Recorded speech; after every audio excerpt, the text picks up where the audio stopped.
I spent every night dreaming of a man who didn't know I existed until he was wheeled into my ER, dying.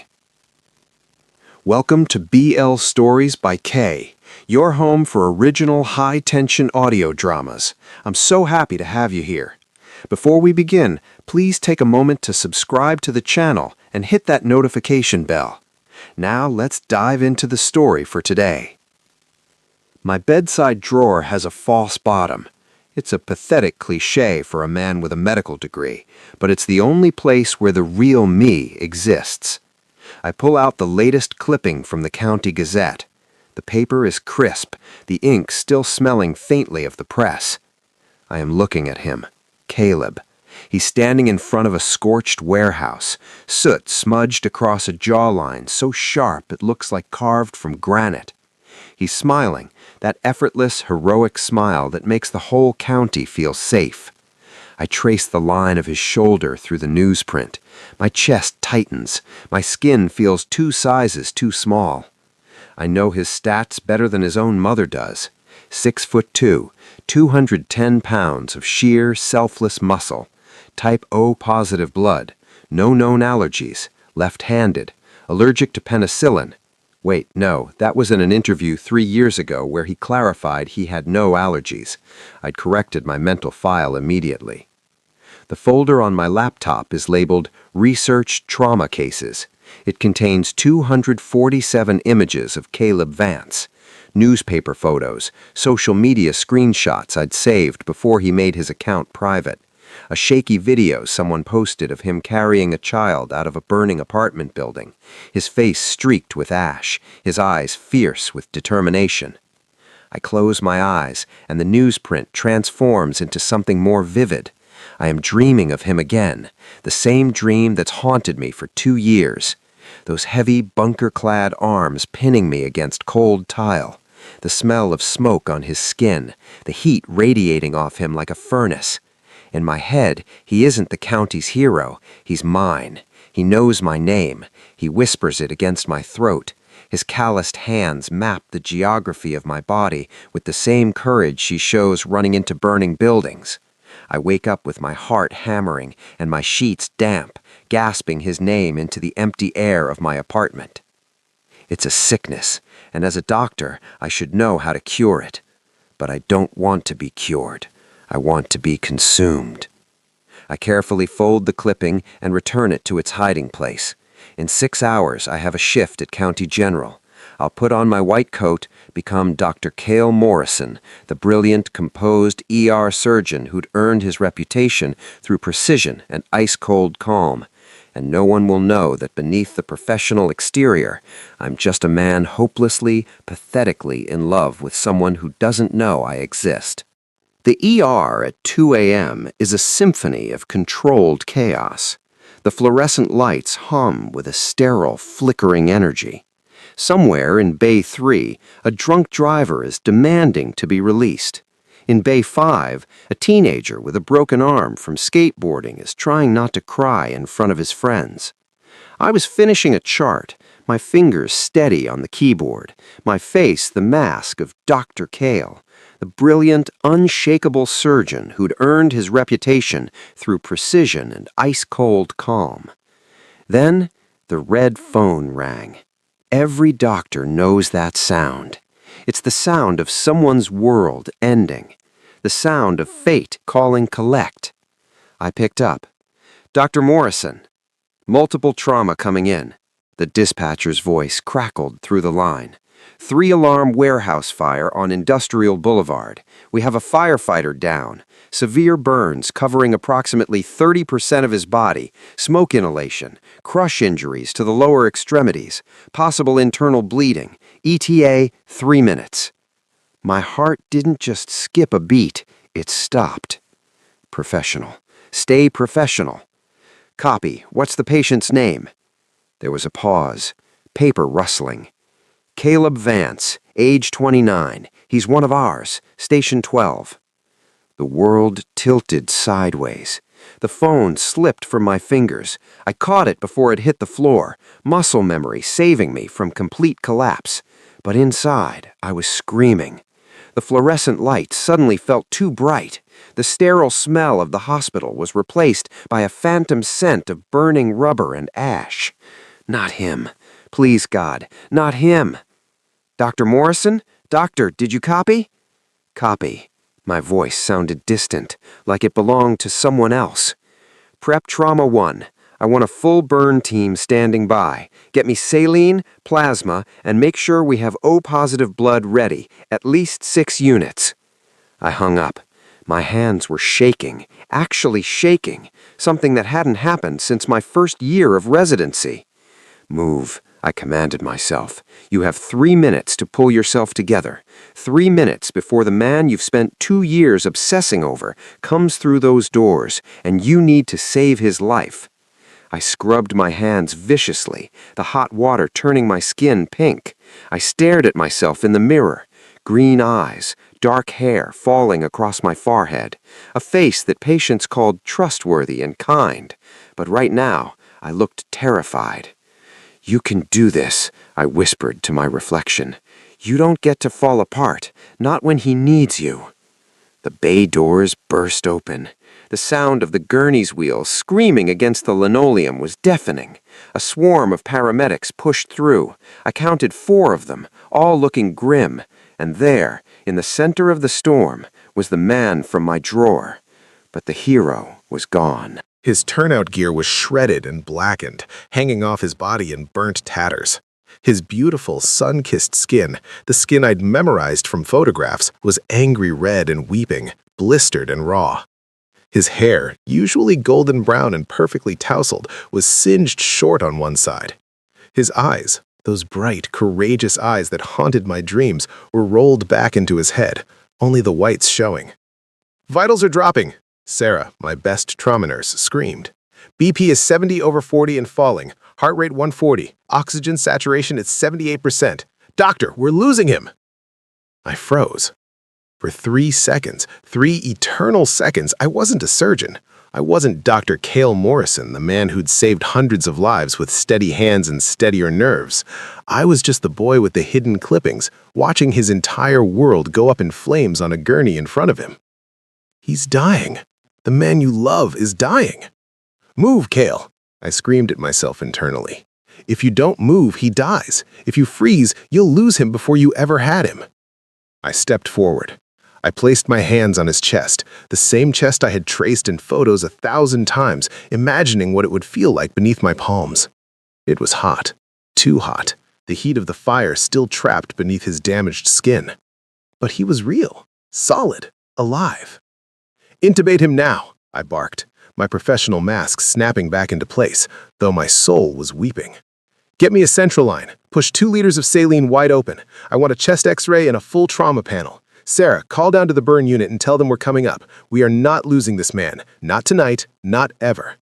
The team moved like a well-oiled machine. I'd trained them well. I cut away what remained of his gear, exposing the full extent of the damage. 2nd-degree burns across his chest and arms. 3rd-degree on his left shoulder. His legs were crushed beneath the knees. A beam must have fallen on him. "Caleb," I whispered, so quietly that no one else could hear. "I've got you. I promise. Just hold on." His lips were cracked and bloody, but as I leaned over him, inserting the breathing tube with practiced precision, I could have sworn, just for a fraction of a second, his eyelids fluttered. Like some part of him knew I was there. 10 days later. The ICU is a tomb of beeps and mechanical sighs. Machines breathe for people who can't. Monitors count heartbeats like a morbid metronome. I am standing at the foot of his bed. Present tense. I am looking at what's left of the county's golden boy. Caleb is wrapped in white gauze like a broken mummy, his muscular frame diminished by pain and medication. The ventilator was removed 3 days ago. His lungs had healed enough to breathe on his own, but the man who woke up wasn't the man from the newspapers. He's staring at the ceiling, his gaze hollow and empty. He hasn't spoken more than a few words since regaining consciousness. The psychiatrist says it's depression, common in severe trauma cases. I say it's a man who's lost his reason to fight. "Caleb?" I whisper, moving to his bedside. He doesn't turn, doesn't acknowledge me. His voice, when it comes, is a sandpaper rasp, roughened by the breathing tube and smoke damage. "Why did you save me, Doc?" The question hits me like a physical blow. What? Look at me. He still won't meet my eyes. I'm a monster. I can't breathe without it hurting. I can't walk. My legs are... He trails off, his jaw clenching. "I'm nothing. You should have let me go." "You are Caleb Vance," I say, and I can't keep the tremor out of my voice. I want to reach out. I want to tell him I have his photos. I want to tell him he's still the most beautiful thing I've ever seen, even now, even broken. You saved 4 people from that fire before the building collapsed. 4 people are alive because of you. You're a hero. A hero who can't even go to the bathroom by himself? He lets out a bitter, jagged laugh that turns into a cough. His whole body convulses with it. "Just let me go. I don't want to be a burden." I grab his hand before I can stop myself. His fingers are warm, calloused, exactly how I had imagined them. "You aren't a burden to me." He finally looks at me, really looks at me. His eyes, blue-gray like a storm rolling in, search my face. "Why do you care so much?" "Because I've been in love with you for 2 years. Because I know your favorite coffee order from an interview you did. Because I've dreamed of you every night and woken up aching. Because you're everything I'm not, brave and selfless and good, and I'd burn the whole world down if it meant keeping you alive." "Because that's my job," I lie, "and I'm very good at my job." His hand twitches in mine. For a moment, I think he's going to pull away. But he doesn't. He holds on, his grip weak but deliberate. "Stay," he rasps, "just for a bit." I'm not going anywhere, I promise. And I mean it. 3 weeks post-admission. I am making sure I'm the only one who touches him. It started subtly. I began taking double shifts, arranging my schedule so that I was always on duty during Caleb's physical therapy sessions. I personally handled his dressing changes, even though the burn unit nurses were perfectly qualified. When questioned, I told the staff I was monitoring a complex case and ensuring continuity of care. The truth was simpler and more selfish. I couldn't stand the thought of anyone else seeing him this vulnerable. This was mine. These quiet moments when the hero facade was gone and he was just Caleb, struggling and hurting and trying to find a reason to heal. One afternoon, I was checking his vitals. Caleb was sitting up in bed, his upper body strength returning through sheer stubborn will. His legs were still weak. The orthopedic team said it would be months before he could walk without assistance, but he could hold himself upright now. Progress. Beautiful, hard-won progress. "You're always here, Cale," he said softly. He'd started using my first name 2 weeks ago, after I'd spent an entire night sitting beside his bed when the nightmares got bad. When he'd woken up screaming, reliving the moment the warehouse ceiling collapsed on him, I'd held his hand and talked him through it, told him where he was, reminded him he was safe. After that, I was Cale. Not Dr. Morrison, not Doc, just Cale. "I like to be thorough," I replied, focusing on the blood pressure cuff wrapped around his bicep. Even injured, his arms were impressive, the kind of strength that came from years of carrying equipment and people to safety. "Stop it," I scolded myself. "Professional thoughts only." I leaned over him to check his pupils with my pen light, a routine neuro exam I'd done 1,000 times on 1,000 patients. "Follow the light with your eyes. Don't move your head." Our faces were inches apart. I could see the golden flecks in his blue-gray eyes, like sunlight breaking through storm clouds. I could smell the clean, medicinal scent of the antibacterial soap I'd used to wash him earlier, a task I'd insisted on doing myself. His breath was warm against my face. Caleb's breath hitched. A faint, dusty pink crept up his neck, spreading over the edges of his healing scars, and bloomed across his cheeks. He was blushing. "Your heart rate is spiking," I noted clinically, even though my own pulse was racing. The monitor beside his bed was beeping faster. "Are you in pain? Do you need—" "Maybe it's because my doctor is too handsome," he muttered, looking away quickly, the blush deepening to crimson. I froze. The pen light trembled in my hand. "What?" "Nothing. Forget it. The meds make me say stupid things." He was staring determinedly at the wall now, his jaw tight with embarrassment. But I'd heard him, and the way my heart was currently trying to break through my rib cage meant I couldn't forget it, wouldn't forget it. The hero of the county, the man loved by everyone, the man whose smile made women swoon and men want to be his friend, was blushing for me. "The meds don't cause verbal disinhibition," I said quietly. "I prescribed them. I know the side effects." His eyes snapped back to mine, caught. "Then maybe," he said, his voice rough with something that wasn't pain. I meant it. The air in the room changed. It was no longer sterile, no longer simply a patient and a doctor. It was two men trapped in a space too small for all the unspoken words hanging between us. I am terrified. I am exhilarated. I am falling apart and pulling myself together simultaneously. "I look forward to your rounds," Caleb confessed, his voice low and earnest.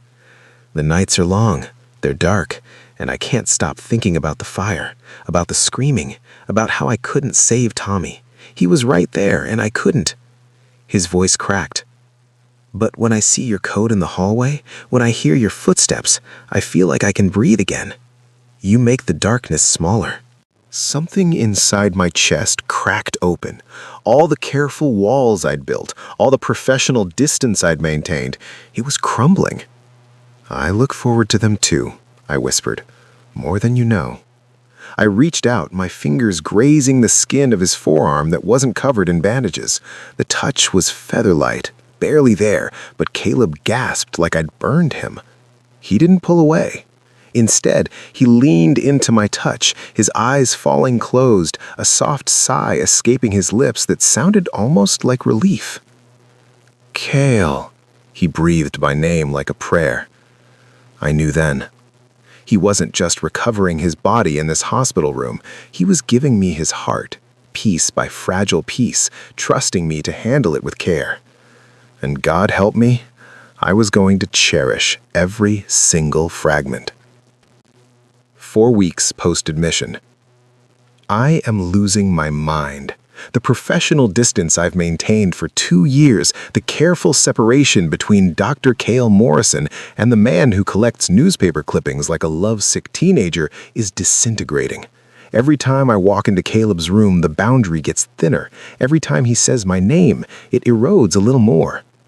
Tonight, I'm doing his dressing change. It's late, past midnight, and the ICU is quiet, except for the rhythmic beeping of monitors and the soft shuffle of nurses making their rounds. Caleb is sitting up in bed, shirtless, his torso a roadmap of healing burns and new skin. The worst of the damage is on his left shoulder and upper chest, angry pink scars that will fade to silver with time. He's been staring at them in the mirror lately when he thinks no one is watching, his expression unreadable. "This is going to sting," I warn him, preparing the antiseptic solution. "I know the drill, Doc." "Cale." He corrects himself quickly, then gives me a small, tired smile. "Still getting used to calling you that." "You can call me whatever makes you comfortable." I begin gently cleaning the edges of his shoulder wound, my gloved fingers careful and precise. He winces but doesn't pull away. "Does it disgust you, looking at me like this?" The question stops me cold. "What? No. Caleb, why would you—" "Because I disgust myself." His voice is flat, matter of fact, which somehow makes it worse. "I used to be, I don't know, whole? Now I'm just this patchwork thing. The press used to call me the golden boy. What are they going to call me now? The broken one?" I set down the antiseptic and move to stand directly in front of him, forcing him to look at me. "You want to know what I see when I look at you?" "Damaged goods," he mutters. "I see a man who ran into a burning building when everyone else was running out. I see someone who carried 4 people to safety before the ceiling collapsed. I see courage." My hand hovers over his chest, just above his heart, not quite touching. I see strength. I see someone who's fighting every single day to heal, even when he doesn't want to. That's not broken, Caleb. That's extraordinary. His eyes are shining, not quite tears, but close. "You really mean that?" Every word. I see the man I've been in love with for 2 years. I see someone even more beautiful now because I know the heart beneath the scars. He catches my wrist, his grip surprisingly strong. Why are you so good to me? Because... The words stick in my throat. Because I've memorized every article written about you. Because I have dreams about you that would make me blush in daylight. Because you're the first thing I think about when I wake up and the last thing before I sleep. Because, he prompts, his thumb brushing against my pulse point. Can he feel how fast my heart is racing? Because you deserve it, I finish lamely. He doesn't let go of my wrist. Instead, he tugs gently, pulling me closer until I'm standing between his knees, our faces level. The hospital bed puts me at exactly my height when he's sitting. I think, he says slowly, his eyes searching mine, there's more to it than that. I am going to combust. I'm going to dissolve. I'm going to confess everything and ruin this fragile thing growing between us.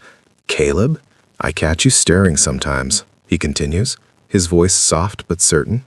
When you think I'm asleep, you look at me like I'm something precious, not just a patient, something more. My throat is desert dry. You were unconscious. You couldn't have... I'm a light sleeper now. The nightmares, you know?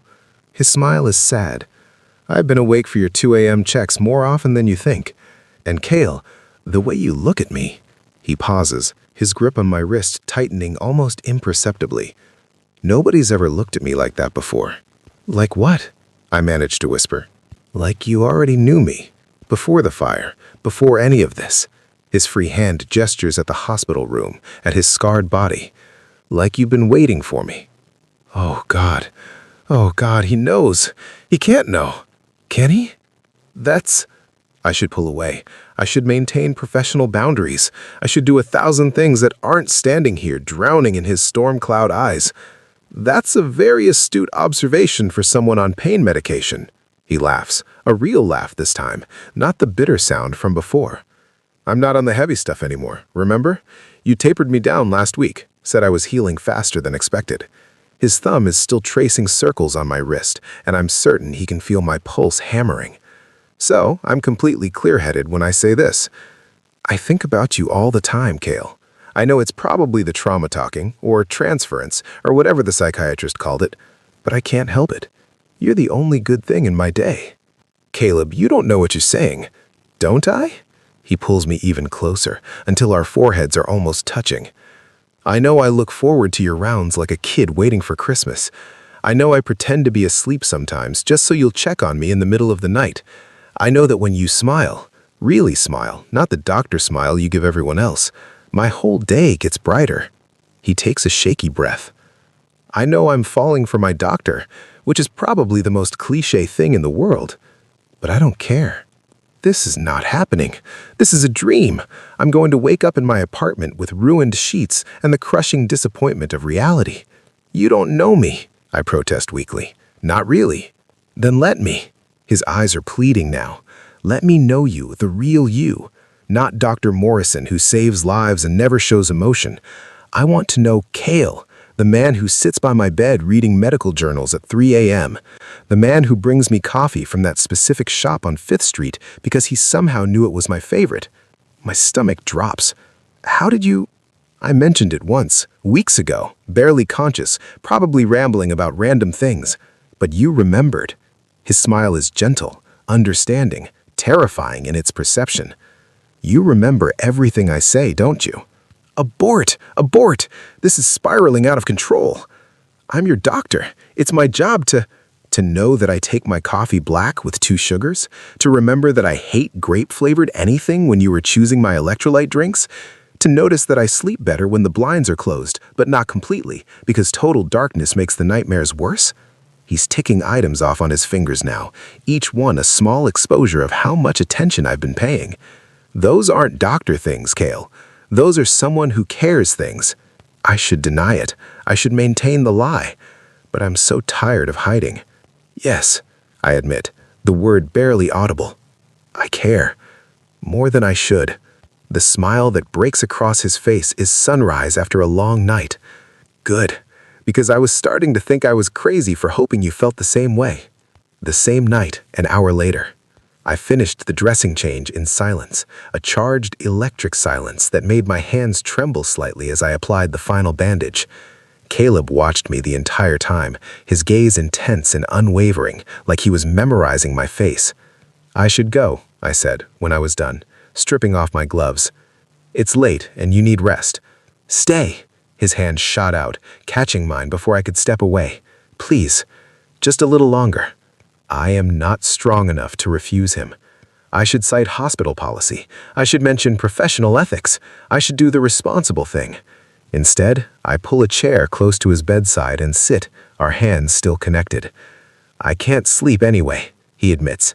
"Every time I close my eyes, I'm back in that warehouse. I hear the screams, feel the heat, see the ceiling coming down."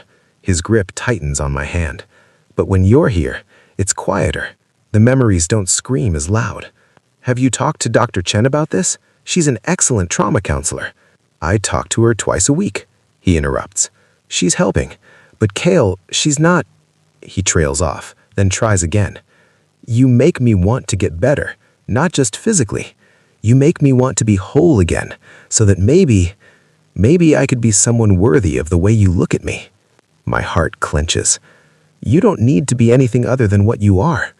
A broken firefighter who can't even walk to the bathroom?" The bitterness is creeping back into his voice. "A survivor, a hero, a man who's stronger than he knows." I lean forward, my free hand coming up to cup his cheek before I can think better of it. The scars beneath my palm are rough, but warm. Alive. "You're already worthy, Caleb. You always have been." His eyes flutter closed at my touch, and he turns his face into my palm, his lips brushing against my skin in a gesture so tender it nearly breaks me. "Cale," he breathes against my hand. God, I don't even know what I need. I just know that I need you." This is the moment where I either pull back and maintain the lie, or I step forward into the terrifying honesty of what I feel. "I'm here," I whisper. "I'm right here." He opens his eyes, and the vulnerability in them nearly destroys me. Is it okay if I—" He doesn't finish the question, but I understand. He's asking permission, asking if it's okay to want this, to want me. "Yes," I answer, though I'm not entirely sure what I'm agreeing to. Caleb leans forward, moving slowly, giving me every opportunity to pull away. His hand comes up to mirror mine, cupping my face with a gentleness that seems impossible for hands that regularly wield axes and tear through debris. And then he kisses me. It's soft, hesitant, a question more than a statement. His lips are slightly chapped from the dry hospital air, and he tastes faintly of the mint toothpaste I brought him last week because the hospital's brand made him nauseous. I have imagined this moment 1,000 times in 1,000 different ways, but none of my fantasies came close to the reality. I kiss him back, careful and controlled, hyper-aware that he's still healing, still fragile despite his strength. My hand slides from his cheek to the back of his neck, fingers threading through the hair that's finally growing back where it was singed. He makes a small sound, half gasp, half sigh, and deepens the kiss just slightly. Not demanding, but hopeful. His tongue brushes against my lower lip, and I open for him, letting him in, letting this happen. When we finally break apart, we're both breathing hard. Caleb's cheeks are flushed, his eyes bright with something that looks like joy. "I've wanted to do that since the day I woke up and saw you standing over me," he confesses. "Is that weird, that the first thing I thought when I woke up from a coma was, my doctor's beautiful?" I laugh, actually laugh, something I haven't done in weeks.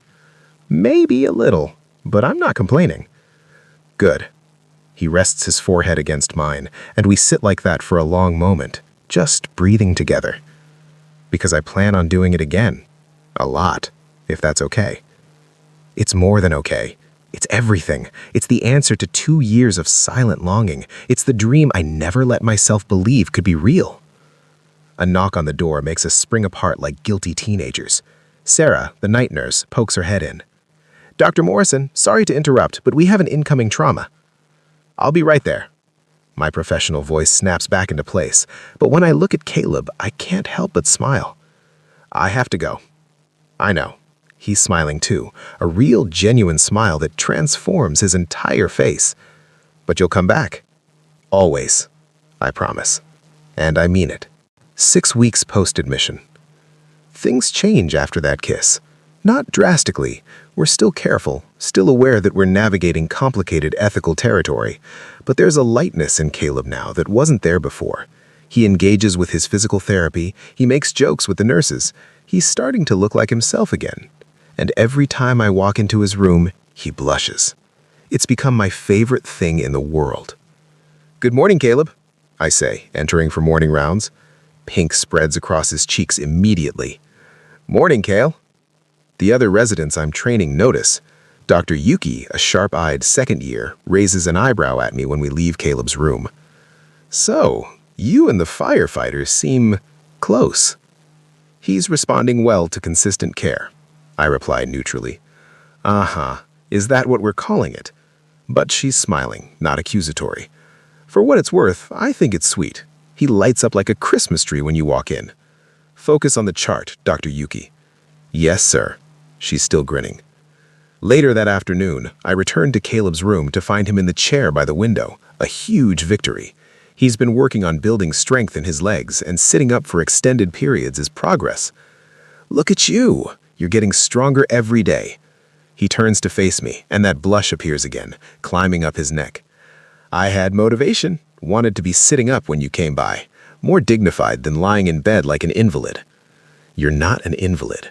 I move closer, checking the monitors out of habit, even though I'm really just looking for an excuse to be near him. "You're rehabilitating remarkably well, actually. Dr. Patel thinks you might be ready to transfer to the rehabilitation wing next week." His face falls. "Transfer? Does that mean you won't be my doctor anymore?" "I'm a trauma surgeon. Once you're stabilized, you move to specialized rehab." I keep my professional voice, but inside, my heart is breaking at the same realization. "I don't want a different doctor." His voice is quiet, but firm. "I want you." "I'll be visiting, I promise," kneeling beside his chair so we're eye level. "Promise?" He holds out his pinky finger, and the gesture is so unexpectedly childish and sweet that I can't help but smile. "Promise." I link my pinky with his. He uses the grip to pull me closer, glancing at the door to make sure it's closed before pressing a quick, soft kiss to my lips. "I'm going to miss having you hover over me every 4 hours, he murmurs against my mouth. "I don't hover, I perform thorough medical assessments." "You hover." Another kiss. And I love it. I am going to die. This man is going to kill me with sweetness. "Caleb, if someone walks in, let them." But he pulls back anyway, that blush deepening. "Sorry, I know we have to be careful, I can't help myself around you." The feeling is mutual. I stand, putting proper distance between us even though every instinct screams to do the opposite. Which is why we need to be smart about this, at least until you're discharged and I'm no longer your attending physician. And after that, his eyes are hopeful, vulnerable. After that, I say slowly, we figure out what this is. Together. His smile could power the entire hospital. I'd like that. 7 weeks post-admission, late night. The call comes at 1:47 a.m. I'm not even on duty. I'm at home, supposedly sleeping, but Caleb's name on my phone screen has me answering before the second ring. "Cale?" His voice is wrecked, shaking. "I'm sorry, I know you're not working tonight, but I didn't know who else to call and—" "What's wrong? Are you hurt? Is it your legs?" I'm already grabbing my keys, heading for the door. "No, I can't. The nightmares won't stop, and I can't breathe right, and I know I'm being pathetic, but everything feels wrong, and—" "I'm on my way. 10 minutes. I'm in my car, engine already running. Stay on the phone with me. Can you do that?" Yeah, okay."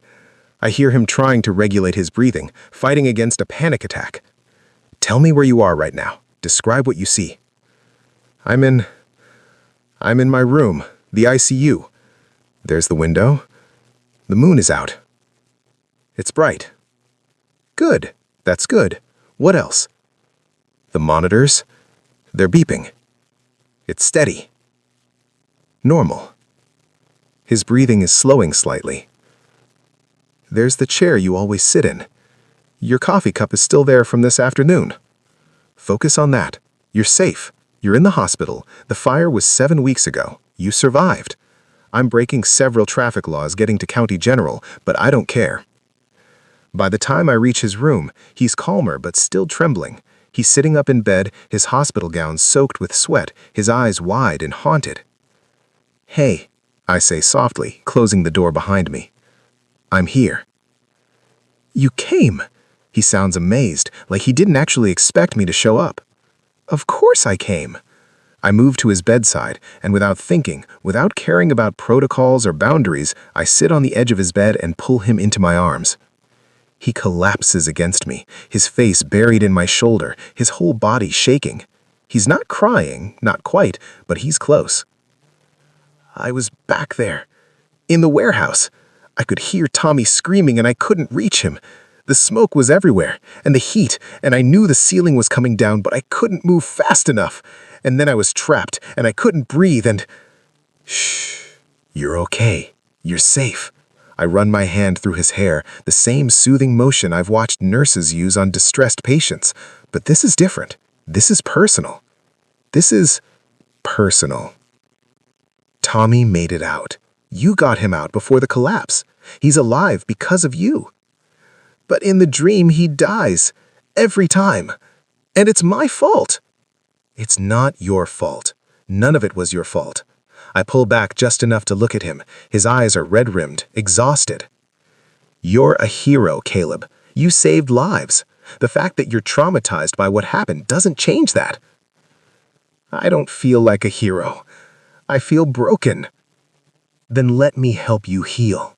I cup his face in my hands, thumbs brushing away the moisture at the corners of his eyes. You don't have to be strong all the time. Not with me. Something in him breaks open at those words. The tears come then, silent and steady, tracking down his cheeks. I hold him through it, letting him release weeks of pent-up fear and pain and trauma. When he finally quiets, he doesn't pull away. Instead, he stays curled against my chest, my arms around him, and whispers, "Stay? Until I fall asleep? I'll stay as long as you need." I end up lying beside him on the narrow hospital bed, his head on my chest, my hand stroking his back in slow, soothing circles. It's completely unprofessional. It would probably get me reported if anyone saw us. I don't care. "Cale," he murmurs, half asleep. "Yeah?" "Thank you for seeing me. The real me. Not the hero everyone else wants me to be." "I see you. I've always seen you. Even before the fire, I saw the man beneath the uniform." "You don't have to thank me for that," I whisper. His breathing evens out, and within minutes, he's asleep, real asleep, not the fitful, nightmare-plagued kind. I should get up. I should go home. Instead, I stay exactly where I am, holding the man I love, and for the first time in 7 weeks, I let myself believe that maybe, just maybe, this could actually work. 8 weeks post-admission. The rehabilitation wing smelled different from the ICU, less antiseptic, more like hope. Physical therapy equipment lined the walls, parallel bars, resistance bands, medicine balls. It was designed to look less like a hospital and more like a gym, but I could still see the medical underpinnings beneath the cheerful paint. Caleb's new room had a window that faced the garden. Sunlight poured through the glass, catching the gold in his hair that was finally growing back properly. "So this is it," he said, looking around. "My new home for the next month." 6 weeks, actually. I set down the tablet I've been carrying. Dr. Patel is optimistic. She thinks, with your progress, you'll be walking independently by then. "Walking," he said, like he didn't quite believe it. "Feels impossible." 3 months ago, we didn't know if you'd survive. Now look at you. I gestured at him sitting upright, no longer connected to a dozen machines. You're already doing the impossible. He reached for my hand, and I let him take it, even though we were technically in a semi-public space. I couldn't have done it without you. You did the work. You gave me a reason. His thumb traced circles on my palm. Every time I wanted to quit, every time the pain was too much, I thought about you walking through that door, about your smile when I hit a new milestone, about... He paused, that beautiful blush creeping up his neck. About what happens when I get out of here. My heart stuttered. What do you think happens? I'm hoping, he said carefully, his eyes locked on mine, that you'll let me take you to dinner. A real date, not in a hospital cafeteria, somewhere with candles and actual food that doesn't come on a plastic tray. I couldn't help but smile. That sounds... Dr. Morrison, a voice interrupted from the doorway. Dr. Patel, Caleb's new primary physician, stood there with a knowing smile. Sorry to interrupt, but I need to go over Caleb's therapy schedule with both of you. I stepped back professionally, but not before Caleb squeezed my hand one last time. Over the next hour, Dr. Patel outlined an aggressive but achievable rehabilitation plan: water therapy, strength training, occupational therapy to regain fine motor skills in his hands. Caleb listened intently, asking intelligent questions, and I felt a surge of pride watching him take control of his recovery. I'll leave you two alone, Dr. Patel said, eventually, heading for the door. She paused, glancing back at me with a subtle smile. Dr. Morrison, you're welcome to visit any time. I think consistent support systems are crucial for recovery. The door closed behind her. She knows, Caleb said immediately. She suspects. I moved back to his bedside. Dr. Patel is exceptionally perceptive. Is that going to be a problem for you, professionally? I considered the question. Technically, now that he was no longer my patient, the ethical concerns were minimal, still complicated but not forbidden. No, not anymore. His face lit up. Really? Really.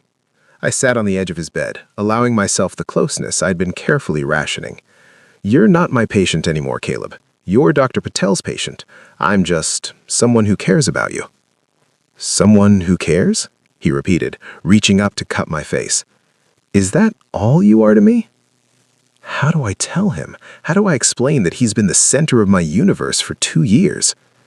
You're everything, I whispered, the confession spilling out before I could stop it. You've been everything for longer than you know. His eyes widened. What do you mean?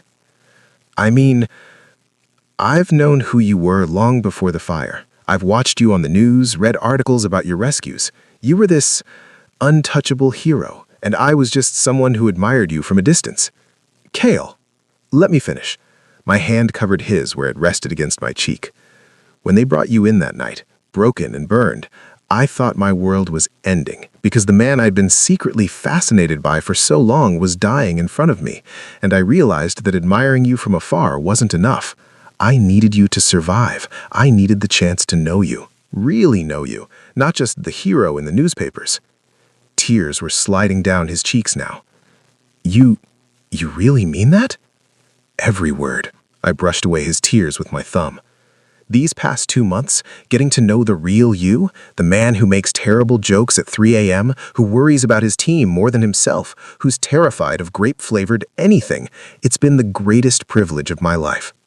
He pulled me down into a kiss that tasted like salt and hope. His hands threaded through my hair, and I let myself sink into him, into this moment where nothing else existed except us. I'm gonna work so hard, he murmured against my lips. I'm gonna get strong again, and then I'm gonna take you on that date and 100 more after that, and I'm gonna spend every single one of them showing you that you didn't just save my life, you gave me a reason to want to live it. 10 weeks post-admission.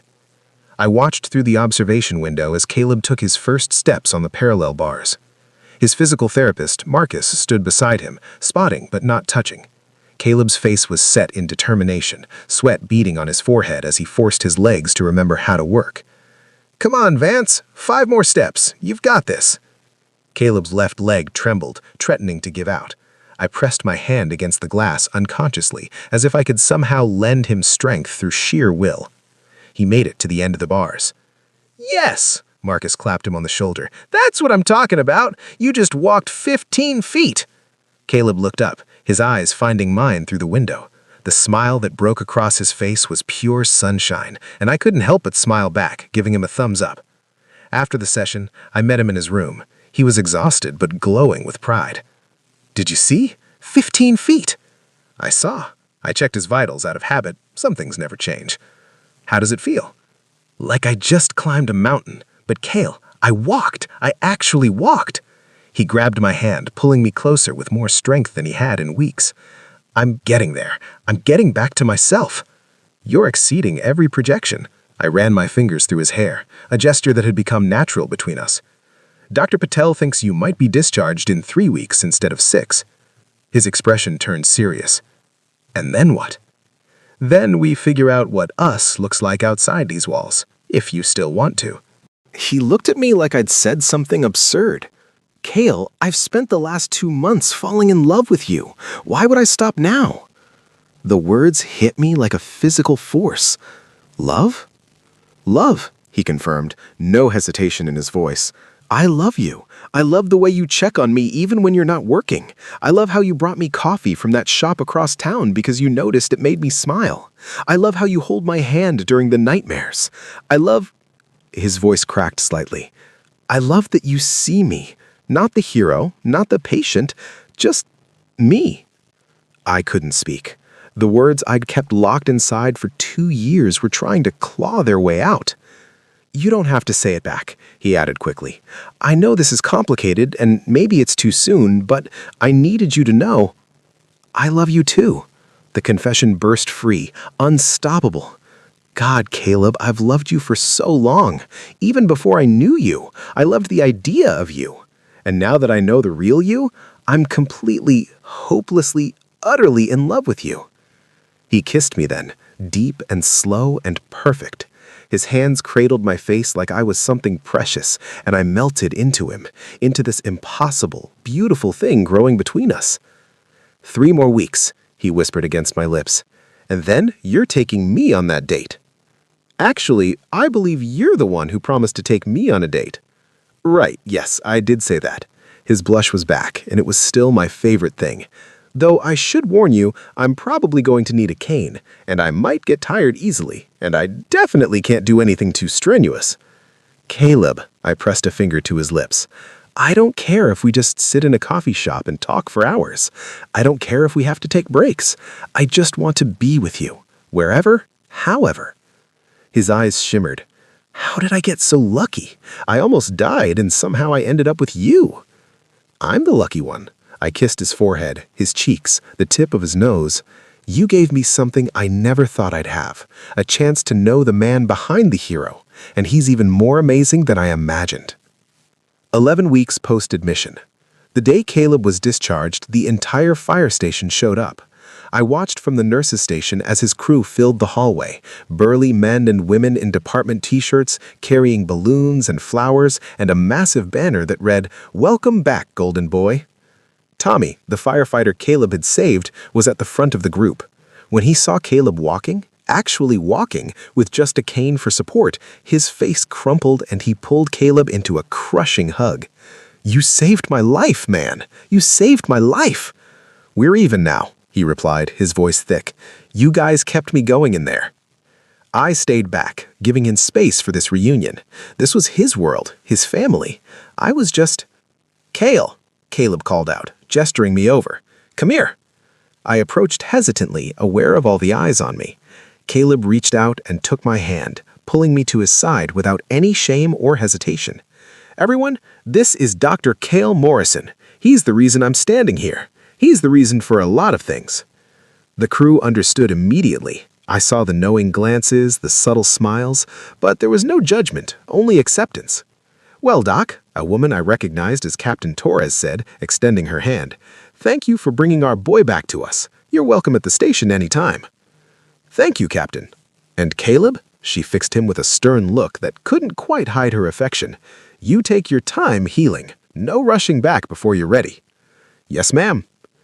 After the crew left, after the final paperwork was signed and the discharge instructions given, it was just Caleb and me in the empty room. "So, this is it," he said, looking around at the space that had been his home for nearly 3 months. "Freedom. How does it feel?" "Terrifying, exciting, overwhelming." He turned to me. "Real."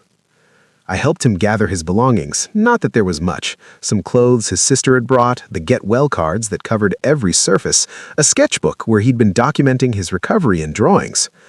"I'm scared," he admitted quietly as we walked toward the exit. "What if I can't do it? What if I can't be the firefighter I was?" "Then you'll be a different kind of firefighter. Or maybe you'll be something entirely else. But whatever you become, you'll still be Caleb, and that's more than enough." We reached the entrance to the hospital. Sunlight poured through the glass doors, real sunlight, not filtered through hospital windows. Caleb paused at the threshold. "Will you—" He looked at me, vulnerable. "Will you come with me? Just for today? I don't want to be alone yet." "I have the next 3 days off," I said softly. "I'm yours for as long as you need me." "I'm going to hold you to that, forever, if you'll let me." We stepped through the doors together, into the sunshine, into the beginning of whatever came next. And for the first time in 2 years, the fantasy I'd carried in my bedside drawer felt less important than the reality of his hand in mine. Epilogue. 6 months later. The coffee shop on 5th Street was exactly as I'd imagined it. Warm lighting, soft music, the smell of fresh espresso filling the air. Caleb sat across from me, no cane in sight. He'd worked tirelessly through physical therapy, and last month he'd been cleared to return to light duty at the station. Not firefighting yet, that would take more time, but training recruits, doing safety inspections, being part of the family he'd missed so desperately.